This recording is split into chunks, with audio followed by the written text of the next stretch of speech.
이른바 문화계 블랙리스트 의혹을 수사 중인 박영수 특별검사팀이 관련자들을 연일 소환하며 윗선 수사에 속도를 내고 있습니다. 특히 특검팀 문화계 블랙리스트 수사가 특검의 수사 대상임을 명확히 하며 강도 높은 수사 의지를 내비쳤습니다.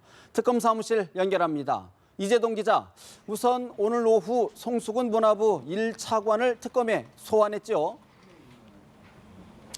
네, 2시가 조금 안 된 시각에 이곳 특검 사무실에 출석한 송수근 문체부 1차관은 취재진의 질문에 구체적인 답변은 하지 않았습니다.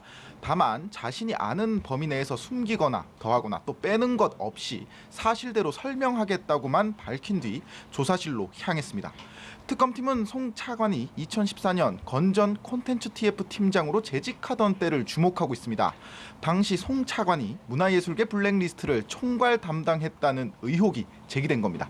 송 차관은 임명 이후 블랙리스트를 본 적도 관리를 총괄한 적도 없다며 강하게 혐의를 부인했는데 오늘 이와 관련한 특검팀의 고강도 조사가 진행이 되고 있습니다.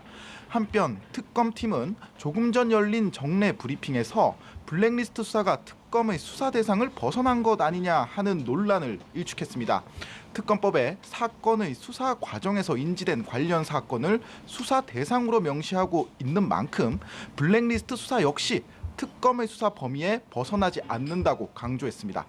특히 특검은 이번 수사가 조윤선 문체부 장관과 김기춘 전 실장 두 사람과 관련성이 있다고 공식 언급했습니다. 이 기자, 최순실의 딸 정유라의 이화여대 입학 비리 수사도 본격 시작됐다고요? 네, 그렇습니다. 특검팀은 오늘 오전 남궁권 전 이화여대 입학처장을 소환해 정 씨의 입시 과정을 조사하고 있습니다. 입시 과정에 특혜나 편의가 있었는지, 당시 최경희 총장 등 윗선에 지시가 있었는지 등을 추궁하고 있습니다.